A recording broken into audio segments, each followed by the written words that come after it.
మానసిక వైకల్యం కారణంగా రోడ్లపై పిచ్చివాళ్లలా తిరుగుతున్న ఎందరో అభాగ్యులకు పునర్జన్మ కేంద్రమై నిలిచింది యాదాద్రి భువనగిరి జిల్లా చౌటుప్పల్లోని అమ్మా నాన్న అనాథ ఆశ్రమం. మానసిక వికలాంగులకు ఈ సేవాశ్రమమందిస్తున్న సేవలను గుర్తించిన తెలంగాణ పోలీసు శాఖ వారు రోడ్లపాలైన ఎందరో అభాగ్యులను అమ్మా నాన్న అనాథ ఆశ్రమంలో చేర్చుతూ మానవత్వాన్ని చాటుతున్నారు. అలా తీవ్రమైన మానసిక రుగ్మతతో బాధపడుతున్న ఆసిఫ్ అనే ఈ అభాగ్యుడు హైదరాబాద్ తలాబ్కట్ట పరిసర ప్రాంతాలలో ఉన్న ఇళ్లకు వెళ్లి ఇబ్బంది పెట్టడంతో స్థానికులు పోలీసులకు కంప్లైంట్ ఇవ్వగా అతనిని పట్టుకొని మానసిక స్థితి సరిగా లేదని నిర్ధారించుకున్న భవానీనగర్ పోలీసులు ఉన్నతాధికారుల ఆదేశాల మేరకు చౌటుప్పల్లోని అమ్మా నాన్న అనాథ ఆశ్రమానికి నవంబర్ 14వ తేదీన తీసుకువచ్చారు.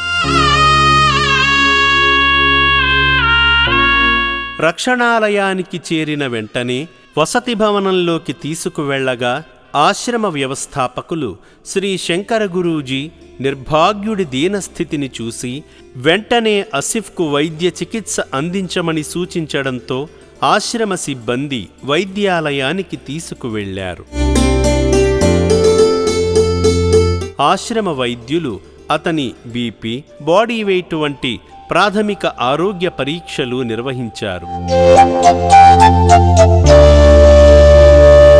ఈ సందర్భంగా హైదరాబాద్ భవానీనగర్ కానిస్టేబుల్ వెంకటేశ్వరరావు గారు మాట్లాడుతూ మతిస్థిమితం కోల్పోయిన ఆసిఫ్ తలాబ్కట్ట ఏరియాలో ఉన్న స్థానికులను ఇబ్బంది పెట్టడంతో అతనిని పట్టుకోగా అతను ఎవరూ లేని అనాథ అని నిర్ధారించుకుని మా SHO బాలస్వామి గారి ఆదేశాల మేరకు ఇక్కడకు తీసుకువచ్చామని చెప్పారు. నా పేరు వి వెంకటేశ్వరరావు. నేను PS భవనార్ నుంచి వస్తున్నాను, తలాబ్కట్ట హైదరాబాద్.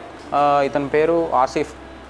ఇతను మా తలాబ్కట్ట ఏరియాలో మేము పెట్రోలింగ్ చేస్తుంటే ఇళ్లలోకి వెళ్ళడం, వాళ్ళని కొట్టడం, ఫోన్లు ధ్వంసం చేయడం ఇలా చేస్తుంటే కంప్లైంట్స్ రావడం వల్ల ఈరోజు మార్నింగ్ మేము ఇతన్ని మా కస్టడీకి తీసుకొని ఎంక్వైరీ చేసిన తర్వాత మాకేం తెలిసిందంటే తను ఆర్ఫన్ అని తెలిసింది. సో దీని తర్వాత మాకు మా SHO సార్, ఆయన పేరు M బాలస్వామి, ఆయన ఇన్స్ట్రక్షన్స్ మేరకు మేము ఇక్కడ అమ్మా నాన్న ఆశ్రమంలోకి ఈయనని అడ్మిట్ చేయడానికి వచ్చాము. తీవ్రమైన మానసిక రుగ్మతతో సేవాశ్రమానికి వచ్చిన ఆసిఫ్కు మెరుగైన చికిత్స అందించి త్వరలోనే అతనిని మామూలు మనిషిలా మార్చే ప్రయత్నం చేస్తుంది అమ్మా నాన్న అనాథ ఆశ్రమం.